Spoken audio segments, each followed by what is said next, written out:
사랑하는 이한교TV 시청자 여러분, 안녕하십니까? 너무 아름다운 가을입니다. 저는 지난주 몽골에 갔다가 어젯밤 2시쯤 집에 도착했습니다. 오늘은 제가 죄를 이기는 힘, 은혜라는 제목으로 여러분들에게 말씀을 준비했습니다. 제가 오래전에 아주 감동적인 이야기를 들은 적이 있었는데 여러분들에게 소개를 해드리겠습니다.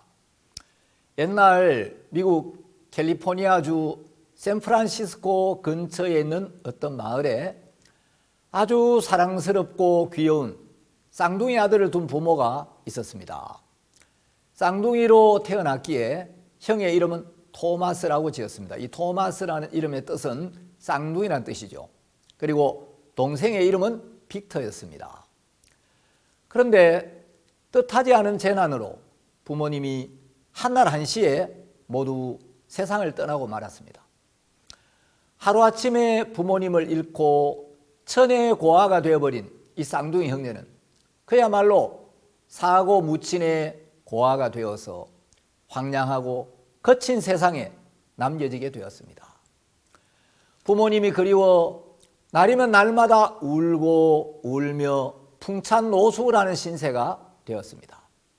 어린 나이에 부모 없이 문전걸식을 하며 세파를 헤쳐나가야 하는 현실은 너무 가혹했습니다. 두 형제는 날마다 눈물을 삼키며 하루하루를 넘겨야 했습니다. 그러다가 두 형제는 먼 훗날 다시 만날 날을 기약하고 헤어져서 각자 도생하기로 했습니다. 형 토마스는 어느 날 아침도 굶고 점심도 먹지 못한 채 한 동네 부잣집 대문을 두드렸습니다. 심덕이 좋아 보이는 한 신사분이 나왔습니다. 아저씨, 너무 배가 고파서 그러는데 죄송하지만 빵이라도 있으면 하나 주실 수 있을까요? 아이고 그래, 배가 많이 고팠구나. 집 안으로 들어오너라. 그리고 이분이 자기 아내를 불러서 정성껏 밥을 차려주었습니다. 굶었다가 먹는 밥인지라 너무너무 맛이 있었습니다. 아저씨 정말 고맙습니다. 그냥 빵 한 조각만 주셔도 고마운데 이렇게 맛있는 밥은 처음 먹었습니다. 이 은혜는 잊지 않겠습니다. 정말 고맙습니다. 그런데 네 부모님은 어디 계시는데 너 같은 어린아이가 혼자서 남 모르는 곳까지 왔느냐. 예, 저의 부모님은 몇 년 전에 돌아가셨습니다. 아이고 저런. 근데 여기는 어떤 일로 왔느냐. 토마스는 어렵게 살아온 몇 년간의 눈물겨운 이야기를 짧게 들려드렸습니다.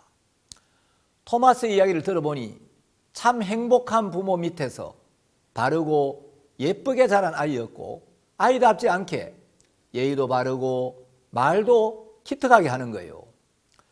그래서 이 신사는 얘야, 이 아저씨는 아들이 없는데 너 내가 아들처럼 길러주고 학교에도 보내줄 테니 이 아저씨 아들 하면 어떠냐. 그러니까 토마스가 저 같은 아이를 아들로 삼아 주신다면야 저로서는 너무 과분한 은혜지만 제가 이런 부잣집 귀하신 어른의 아들이 될 수 있겠습니까? 아니다. 난 늘 아들도 없고 딸도 없어서 아빠라고 불러주는 자식을 가진 사람들을 보면 그렇게 부러웠는데 너만 좋다면 오늘부터 우리 아들이 되어 같이 살자꾸나. 고맙습니다 아저씨. 토마스야, 이제부터는 나를 아저씨라고 부르지 말고 아빠라고 불러라. 내가 너 학교도 보내주고 아들처럼 키워줄 테니까 우리 부부가 늙거든 너를 키워준 은혜를 생각해서 우리 부부를 부모님처럼 대해다오. 그리고 이제 이 양부모님은 토마스의 방도 마련해주고 시장에 데리고 가서 가장 좋은 옷도 사주고 멋진 새 신발도 사주었습니다. 토마스는 너무 좋은 집에서 좋은 음식을 먹으면서 양부모님의 사랑을 받고 사는 게 너무 감사했지만 늘 빅터 생각을 했습니다. 빅터는 오늘 어디서 무엇을 먹을까? 허기진 배를 움켜쥐고 굶주리고 있지는 않을까? 이런 맛있는 음식을 동생 빅터와 같이 먹을 수 있다면 얼마나 좋을까 하는 생각을 했습니다. 비가 오거나 눈보라치는 날이면 오늘 같은 날 내 동생은 어느 처마 밑에서 잠을 잘까 하는 생각으로 동생이 너무 그립고 가슴이 아리었습니다. 양부모님은 하나님을 믿는 독실한 신앙을 가진 분이었습니다. 토마스도 자연스럽게 부모님을 따라 교회에 다니며 예수님을 알게 되었고, 예수님께서 자신의 죄를 씻어주기 위해 십자가에 못 박혀 돌아가셨다는 복음을 듣고 구원을 받았습니다. 세월은 흘러갔고 토마스는 열심히 공부해서 법대를 졸업한 뒤 지혜롭고 덕망 있는 판사가 되었습니다. 그런데 동생 빅터는 이 동네 저 동네로 유리 걸식하면서 많은 사람들에게 거지 취급을 당하고 멸시를 받았습니다. 하루는 너무 배가 고파서 빵 하나를 훔치다가 빵가게 주인에게 들키게 되었습니다. 빵가게 주인은 이 거지 새끼, 이 도둑놈하고 욕을 하며 죽도록 때리고 경찰서로 끌고 갔습니다. 다행히 빅터가 나이도 어리고 정상이 참작되어서 훈방 조치를 받고 풀려나긴 했지만, 그날부터 빅터의 마음에는 이 차가운 세상에는 사랑도 눈물도 피도 없구나, 돈 없고 힘 없고 제 것 없으면 멸시천대를 받는구나. 그래서 이 거친 세상에서 살아가려면 착하게만 살아서 되는 게 아니구나, 이런 마음이 깊이 자리를 잡게 되었습니다. 그 세상을 보는 마음의 눈이 삐뚤어지면서 세상에서 살아남으려면 강해져야 하는구나, 성실하고 바르게 살아야만 하는 게 아니구나, 이런 생각이 들어서 그날부터 빅터는 점점 악마의 화신으로 변하기 시작했습니다. 마음이 거칠어지고 불량배들과 어울리면서 나중에 유명한 깽단 두목이 되었습니다. 이제는 돈을 빼앗기 위해, 자신의 세력을 키우기 위해 사람도 죽이고 재산도 탈취하고 흉악한 죄들을 서슴지 않고 저지르게 되었습니다. 사람을 7명이나 죽이고 수많은 사람들의 재산을 강탈하고 여러 가정을 파괴했습니다. 이 갱들의 무도한 짓으로 온 나라가 시끄러웠고 경찰에서는 이들을 잡기 위해 총력을 기울였습니다. 그리고 어느 날 드디어 이 흉악한 갱단의 두목인 빅터가 체포가 되었습니다. 워낙 잔인하고 흉악한 죄들을 많이 지었기 때문에 범인을 강력하게 처벌해야 한다는 여론이 들끓었고, 토마스도 그 유명한 깡패 두목이 잡혔다는 소식을 들었습니다. 불행 중 다행이라고 생각을 했습니다. 그리고 무고한 사람을 여러 명이나 죽이고 남의 재산을 강탈하고 사람들 마음에 지울 수 없는 상처와 고통을 준 이런 사람은 누가 재판을 하더라도 사형을 선고할 수밖에 없다고 생각을 했습니다. 그런데 깡패 두목 빅터의 재판이 토마스 판사에게 배당이 됐습니다. 검사의 공소장을 읽어보던 토마스 판사는 그 흉악무도한 깡패 두목이 자기 친동생 빅터라는 사실을 알고 너무 놀라서 큰 충격에 휩싸였습니다. 세상에 이럴 수가, 내 동생 빅터가, 그 착한 동생 빅터가 세상을 떠들썩하게 한 그 깡패 두목이라니, 이게 어찌된 일이지? 토마스는 제발 이게 꿈이기를 바라고 자신의 눈을 의심하였지만 그것은 틀림없는 사실이었습니다. 토마스는 너무 큰 고통과 슬픔을 느끼면서 어떻게 해야 동생을 살릴 수 있을까? 어떻게 해야 동생을 죽음에서 건져낼 수 있을까 하는 문제로 몹시 번민했습니다. 밤새도록 하나님 앞에 울부짖으며 하나님, 제 동생을 살려주십시오 하고 기도했습니다. 그러나 묘안이 떠오르지를 않았습니다. 드디어 재판날이 다가왔고 수많은 사람들이 이 유명한 깡패 두목의 재판을 보기 위해 모여들었고 빅터는 포승줄에 묶이고 수갑을 찬 채 피고석에 앉아 있었습니다. 빅터에게는 사형이라는 중형이 선고될 것이 분명했습니다. 빅터는 자신의 지난 과오를 생각하고 자신에게 다가올 죽음을 생각하면서 무거운 마음으로 판결을 기다리고 있었습니다. 토마스 판사는 수갑을 차고 포승줄에 묶인 동생을 바라보는 순간 가슴이 찢어지고 피가 막 거꾸로 솟는 것 같은 말할 수 없는 고통을 느끼고 솟아오르는 눈물을 억누를 길이 없었지만 억지로 슬픔을 참고 재판을 진행했습니다.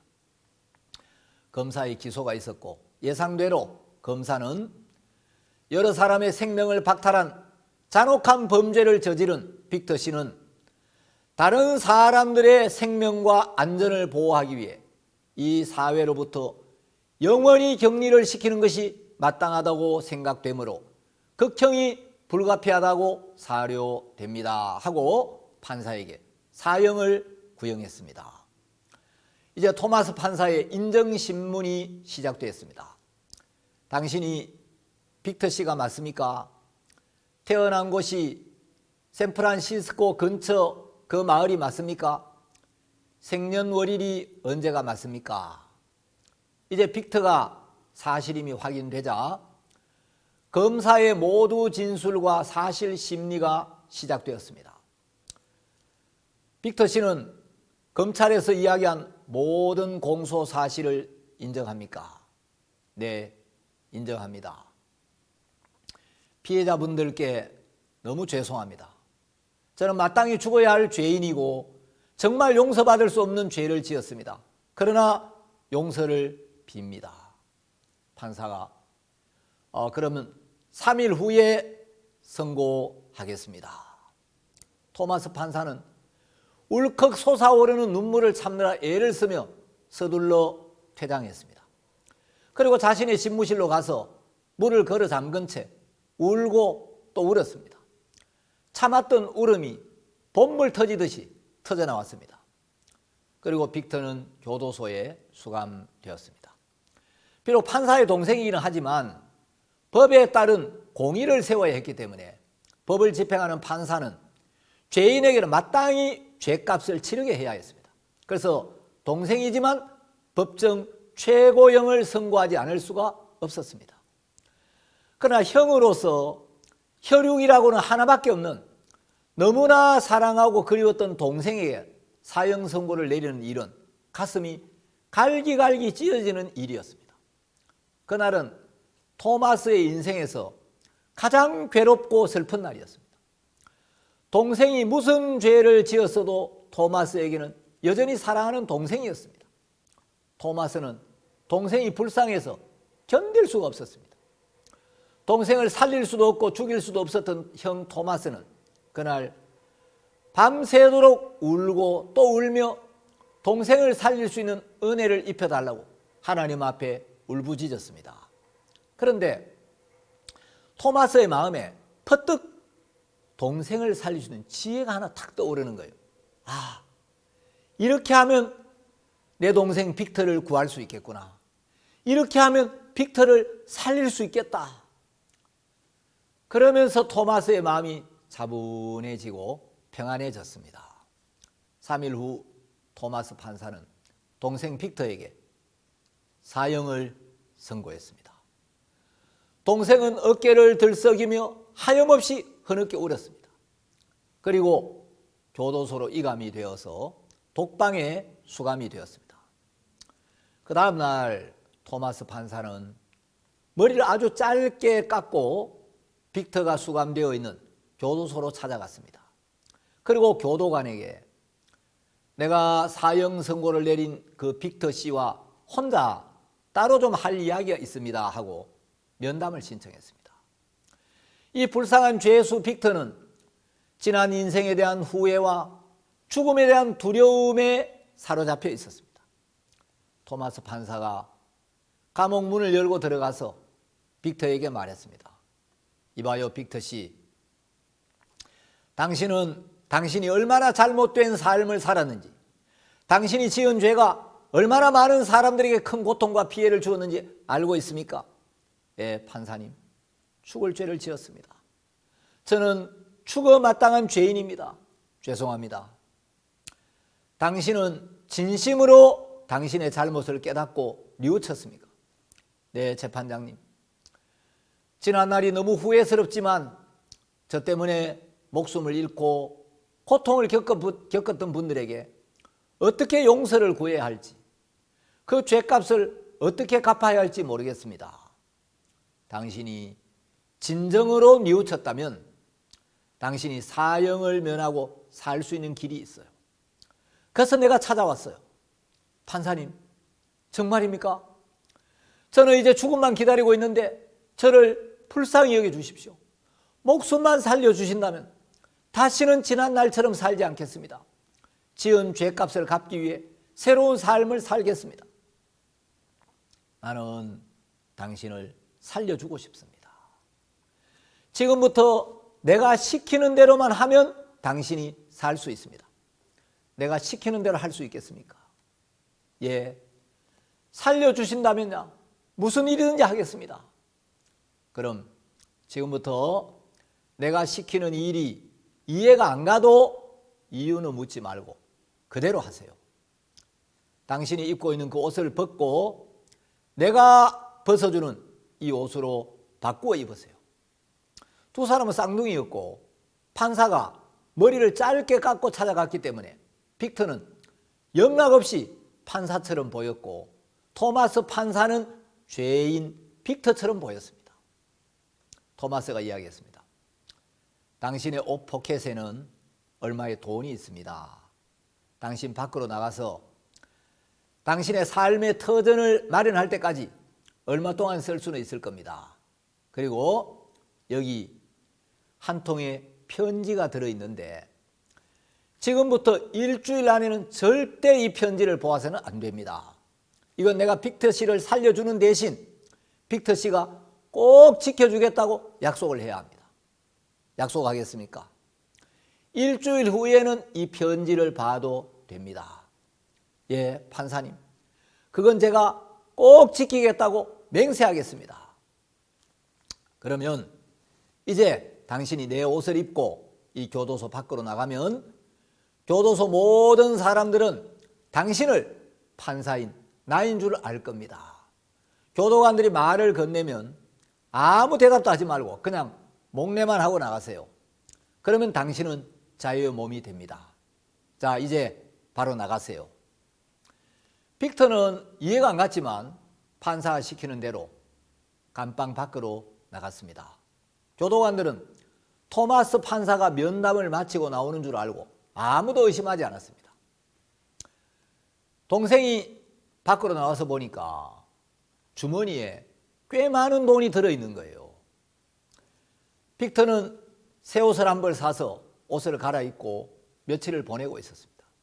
그리고 며칠 후 아침 일찍 토마스에 대한 사형이 집행되었습니다. 감옥에 갇혀있던 형 토마스는 동생의 죄를 뒤집어 쓰고 형장의 이슬로 사라진 것이었죠. 빅터가 그 다음날 한 가게 앞을 지나다가 신문에 대문짝만하게 난 기사를 보고 깜짝 놀랐습니다. 그 기사 타이틀은 이렇게 되어 있었습니다. 7명을 살해한 깽단 두목 빅터 사형 집행. 아니, 내가 여기 이렇게 살아있는데 사형 집행을 당했더니 이게 어찌된 일인가? 빅터는 너무 놀라서 어제 판사님이 넣어준 그 편지를 한번 읽어봐야 되겠다. 그 생각이 들었습니다. 그 편지는 이렇게 시작되었습니다. 세상에서 가장 사랑하는 내 동생 빅터야. 필체를 보니까 틀림없이 익숙한 형의 필체였습니다. 네가 이 편지를 읽을 때쯤이면 이 형은 세상에 있지 않고 하늘나라에 있을 거야. 너에게 사형을 선고하고 너를 찾아갔던 그 판사는 나 토마스였단다.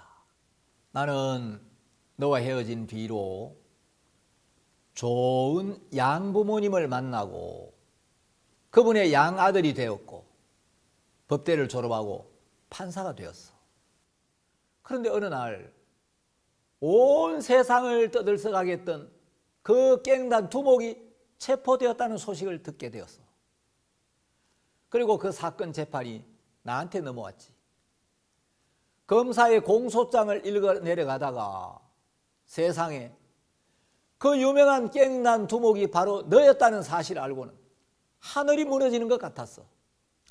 그렇게 착했던 네가 사람을 7명씩이나 죽이고 재산을 강탈하고 사형을 선고받아야 할 깽단의 두목이 되었다는 사실을 믿어야 할지 안 믿어야 할지를 몰랐다.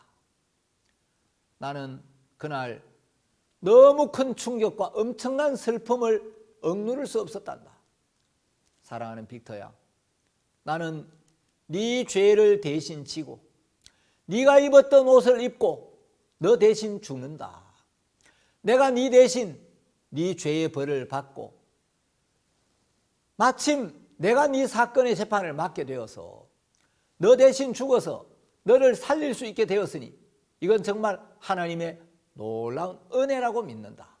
너도 예수님을 믿고 마음에 있는 죄를 씻고 구원을 받아라. 네가 하나님의 말씀을 들으면 예수님께서 너를 사랑하셔서 네 모든 죄가 눈처럼 깨끗하게 씻어지고 예수님이 너를 죄에서 온전히 구원해 주신 은혜를 깨닫게 될 거다. 빅터야, 우리가 다시 만나기로 하고 헤어졌는데 우리 꼭 천국에서 다시 만나자. 그리고 이제부터는 넌 늘 마음으로 내 옷을 입고 내 마음으로 살아다오. 안녕, 사랑한다 빅터야. 편지를 읽던 빅터는 미친 듯이 울부짖기 시작했습니다. 안 돼, 안 돼, 형. 안 돼, 나 때문에 왜 형이 죽어? 그럴 수는 없어. 문을 박차고 거리로 뛰쳐나온 빅터는 큰 소리로 형을 부르며 교도소로 달려갔습니다. 눈물이 앞을 가렸고 미친 듯이 교도소로 달려간 빅터는 새끼 잃은 짐승처럼 울부짖었습니다. 내가 형을 죽였어요. 우리 형은 죽으면 안 돼요. 우리 형을 살려주세요. 내가 살인자입니다. 하고 소리를 쳤습니다. 그러나 형은 이미 이 세상 사람이 아니었습니다. 빅터는 자기를 죽여달라고 소리쳤습니다. 교도소에서 사실을 확인해 보니까 빅터의 말이 사실인 거예요. 이 충격적인 사실이 밝혀지자 빅터가 체포되었을 때보다 더 충격적인 뉴스로 보도가 되었습니다. 당국에서는 이 문제를 어떻게 처리해야 할지 많은 의논을 한 뒤에 형이 동생을 대신하여 이미 죄값을 충분히 지불했고 형의 편지 안에 담긴 형의 마음을 생각하고 또 동생이 진심으로 뉘우치고 있다는 점을 감안해서 동생을 특별 사면하기로 결정을 했습니다.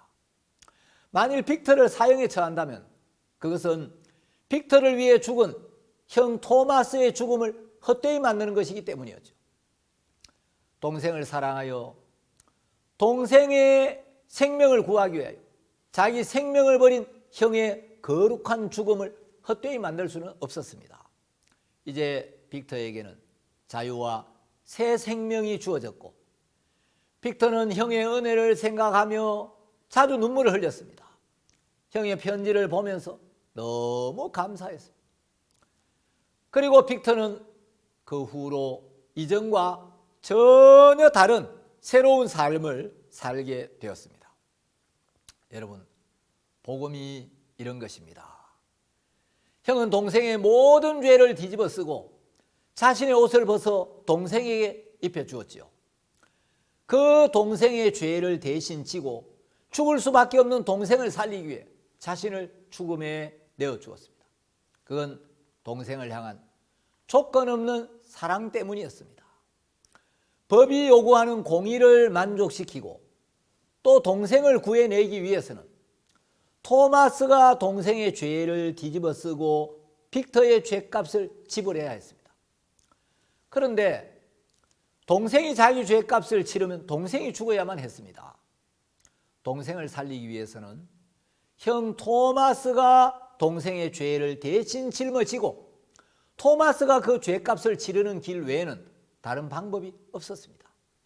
그 죄의 삭은 죽음밖에는 없었습니다. 토마스가 죽지 않고는 빅터가 죽음에서 빠져나올 수 있는 방법이 없었죠. 죄 없는 형 토마스는 동생의 죄를 뒤집어 쓴 죄인이 되었고, 마땅히 죽어야 할 동생 빅터는 형의 은혜로 형의 죽음을 통해 죄와 사망에서 해방되고 자유와 생명을 얻게 되었죠. 형 토마스는 동생 빅터를 너무 사랑했습니다. 동생이 불쌍해서 견딜 수가 없었습니다. 동생을 살리지 않고는 고통스러워서 살 수가 없는 거예요. 자신이 죽어서라도 동생을 살릴 수만 있다면 기꺼이 생명을 버릴 만큼 동생을 사랑했습니다. 그 사랑은 조건 없는 사랑이었고 대가 없는 사랑이었고 무한하고 영원한 사랑이었습니다. 성경은 그런 사랑을 은혜라고 말합니다. 우리가 잘 아는 요한복음 3장 16절을 보면 하나님이 세상을 이처럼 사랑하사 독생자를 주셨으니 이는 저를 믿는 자마다 멸망치 않고 영생을 얻게 하려 하심이니라 하는 말씀이 있죠. 토마스 형이 동생 빅터를 위해 죽어서 동생이 죄와 사망에서 벗어나게 된 것은 형 토마스의 청량할 수 없는 은혜와 사랑 때문이었습니다. 그 사랑이 동생을 살린 것이었죠. 예수님께서 우리 죄를 담당하시고 십자가에 못 박혀 우리 죄를 씻으시고 우리를 죄와 사망에서 벗어나게 하시고 우리에게 새 생명과 새 삶을 주신 것은 우리를 향한 예수님의 사랑 때문이었습니다. 예수님은 죄 없이 이 세상에 오셔서 우리의 모든 죄를 대신 지고 십자가에 못 박혀 죽으셨고 우리의 모든 죄는 예수님이 흘린 피로 영원히 씻어졌습니다. 우리는 잘한 것이 하나도 없는데 예수님이 입혀주신 의의 옷을 입고 우리는 이제 의인이 된 거죠. 우리의 모든 죄는 예수님께로 넘어갔고 예수님의 온전한 의를 우리에게 주셨으니 하나님 보실 때 우리는 이제 예수님처럼 의롭게 된 거예요. 그래서 하나님은 우리를 향해 의롭다, 깨끗하다, 죄가 없다라고 약속을 하신 겁니다. 우리는 감사한 마음으로 주님의 은혜, 주님의 공로, 주님의 약속, 주님의 마음을 받아들이기만 하면 되는 겁니다. 그것이 믿음이고 주님을 기쁘게 하는 일입니다. 만일 여러분이 여러분을 의롭다라고 하신 말씀에 이의가 있으면 여러분을 의롭다고 하신 하나님께 가서 하나님께 반박하면 됩니다. 그러면 하나님께서 아이고 듣고 보니 네 말이 맞구나. 네가 의로운 게 아닌데 내가 실수했구나. 넌 죄인이 맞지. 내가 정정할게. 여러분 하나님 그러시겠습니까? 하나님의 판결을 무시하고 하나님의 판결에 불복하는 교만죄로 형벌을 받겠습니까? 누가 감히 하나님의 말씀에 이의를 달고 반박할 수가 있겠습니까? 갈라디아서 3장 27절에 보면 누구든지 그리스도와 합하여 세례를 받은 자는 그리스도로 옷 입었느니라 하는 말씀이 있습니다. 여기 그리스도와 합하여 이런 단어가 성경에 몇 번 나옵니다. 로마서 6장 3절 4절에도 합하여라는 단어가 있는데 이 단어는 헬라어로는 에이스라고 합니다. 자, 이 에이스라는 단어는 들어간다, 들어감이나 어떤 방향, 한계를 나타내는 전치사로 어디 안으로, 어디 속으로, 어디를 향하여 이런 뜻입니다. 그러니까 그리스도와 합하여 이 말은 그리스도 안으로, 그리스도 속으로, 그리스도를 향하여 이 말이에요. 그 다음에 그리스도와 합하여 세례를 받은 자는 자 성경에서 세례를 의미하는 헬라어는 밥티조라는 단어인데, 이 밥티조라는 단어는 물에 잠기다라는 뜻입니다. 그래서 이 말씀을 헬라어식으로 읽으면 누구든지 그리스도와 합하여 세례를 받은 자는 그리스도를 옷 입으니라, 이 말씀을 이렇게 읽을 수가 있는 거예요. 누구든지 그리스도 안으로 들어가서, 왜 그리스도와 합하여가 그리스도 안으로, 그리스도 속으로 이런 의미니까, 그리스도 안으로 들어가서 그리스도에게 잠긴 자는 그리스도로 옷 입었느니라, 이런 말입니다. 우리가 죄 사함을 받을 때 예수 그리스도 안으로 들어가게 되고, 우리가 구원을 받았을 때 우리는 예수님의 몸 안으로 들어가서 그 안에 거하게 되는 겁니다. 그리고 그리스도의 몸의 한 부분이 되는 거죠. 우리가 구원받을 때 우리는 그리스도와 합하여 세례를 받는 겁니다. 그때 우리는 그리스도로 옷 입는 겁니다. 로마서 8장 1절에 보면, 그러므로 이제 그리스도 예수 안에 있는 자에게는 결코 정죄함이 없나니, 예수 그리스도의 보혈로 영원한 속죄가 이루어진 사실을 받아들이면 그때 우리는 예수 그리스도 안으로 들어가게 되고 예수님과 하나가 되어 예수 안에 거하게 되는 것입니다. 그 안에는 결코 정죄함이 없습니다. 골로새서 3장 9절에 보면, 너희가 서로 거짓말을 말라.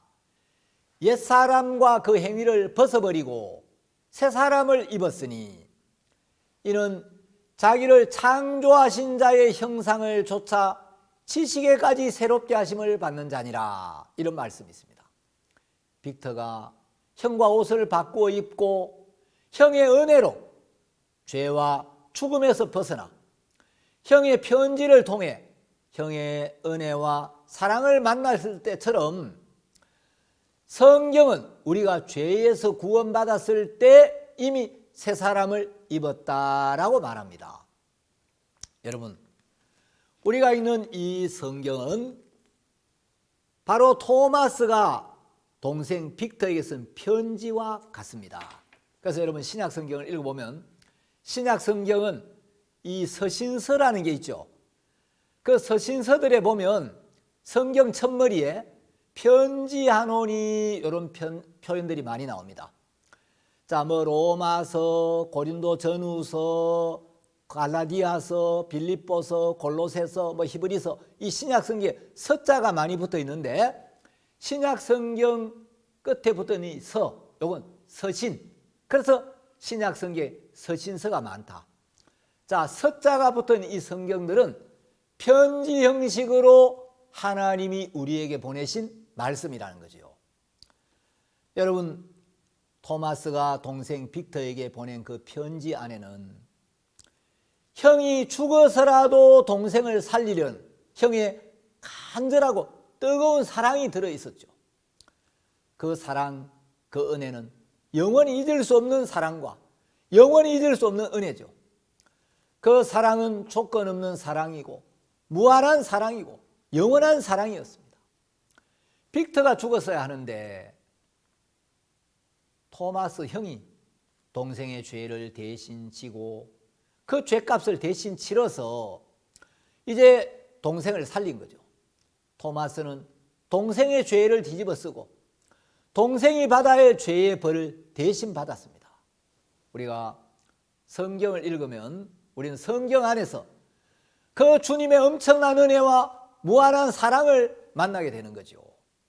그래서 성경을 읽으면 읽을수록, 은혜의 말씀을 들으면 들을수록, 믿음의 교제를 나누면 나눌수록 그 사랑이 우리 마음 안에서 커지고 감사가 커지는 거죠. 여러분, 우리가 주님의 은혜를 입으려면 꼭 알아야 될 게 있습니다. 첫째는 내가 얼마나 악하고 더러운 인간인지를 알아야 합니다. 내가 얼마나 거짓되고 미련한 인간인지를 알아야 합니다. 그러니까 내가 얼마나 악하고 더럽고 거짓되고 미련한 인간인지를 깊이 깨닫고 하나님 앞에서 자신을 정확하게 알면 알수록 겸손해지고 감사해지는 겁니다. 두 번째 알아야 될 게 있는데, 내가 얼마나 악하고 더럽고 교만하고 미련하고 거짓되고 가증스러운 인간인지도 알아야 하지만 주님께서 이런 나를 얼마나 사랑하셨나? 주님께서 이런 나를 위해 무슨 일을 하셨나? 주님께서 내게 어떤 약속을 하셨나? 주님께서 나를 향해 가지신 마음이 어떠한지를 알아야 합니다. 빛이 밝을수록 그림자가 짙어지듯이 자신과 주님을 깊이 알면 알수록 은혜와 감사가 커지는 거죠.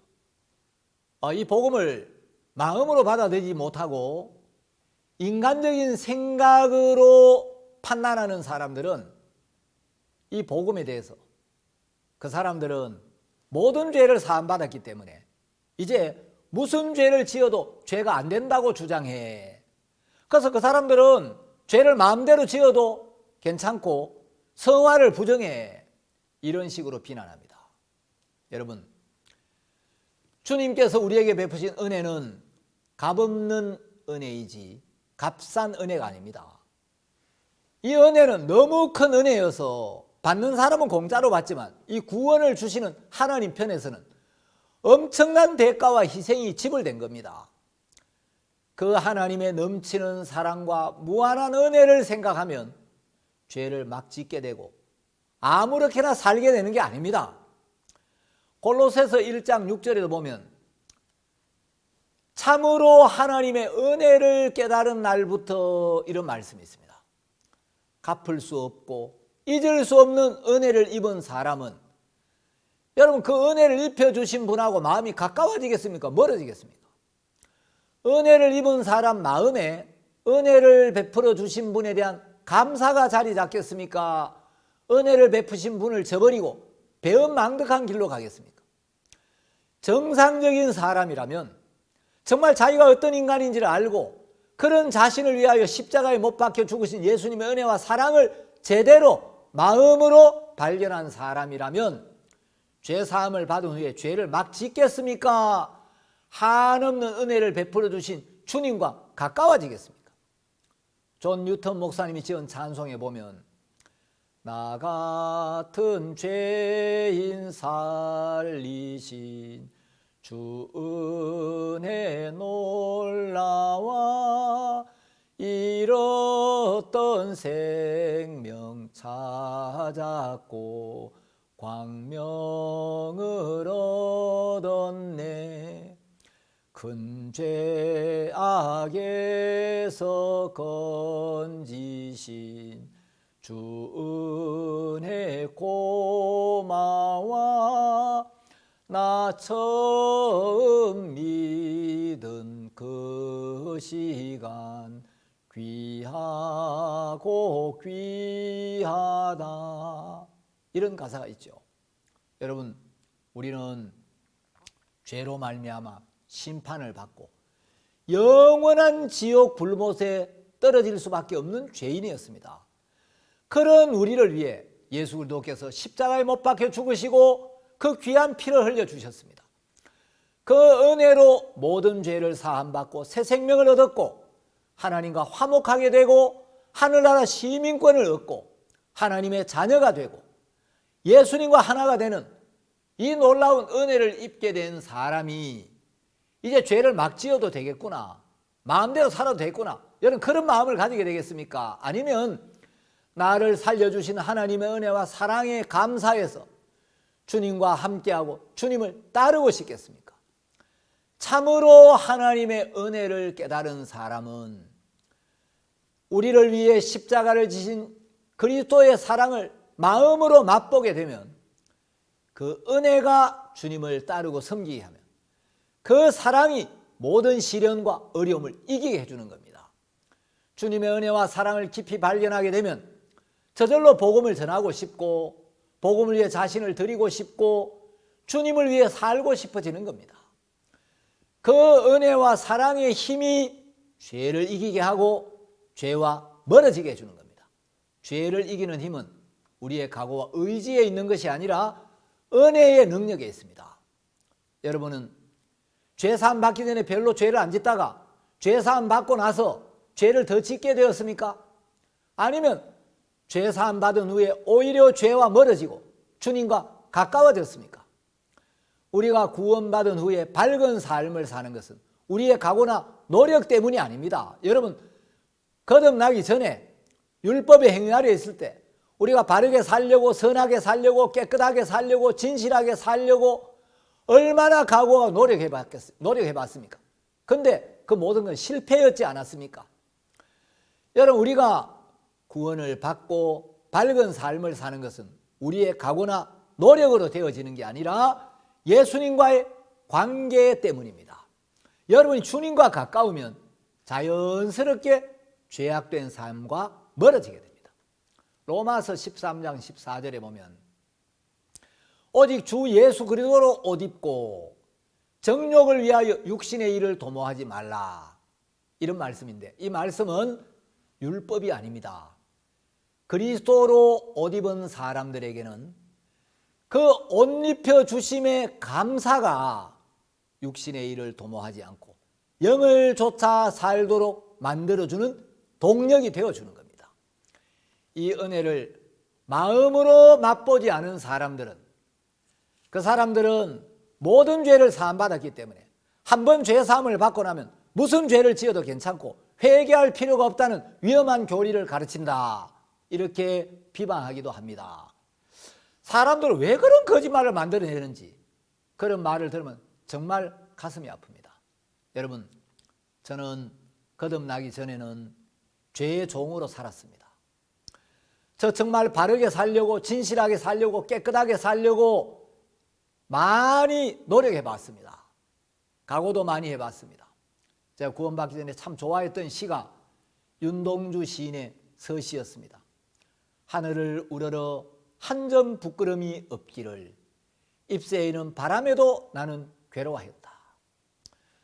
여러분, 저도 정말 하늘을 우러러 한 점 부끄럼이 없는 삶을 살려고 애쓰고 노력해 봤는데, 여러분, 내가 선하게, 내가 진실하게, 내가 깨끗하게, 내가 바르게 살려고 아무리 가고 노력해도 이건 절대로 실패로 끝날 수밖에 없습니다.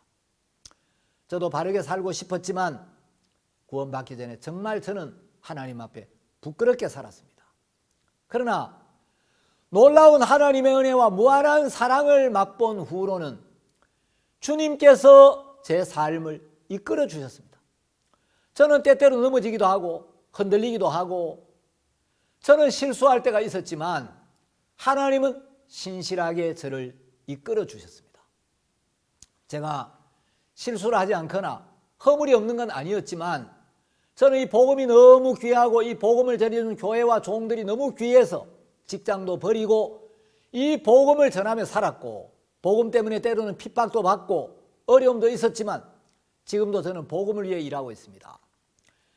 제대로 알지도 못하면서 알아보지도 않고 뭐 그 사람들은 구원받고 나면 무슨 죄를 지어도 괜찮다고 이야기한다느니, 구원받고 이제 막 살아도 된다느니, 여러분 그런 거짓말하면 안 됩니다.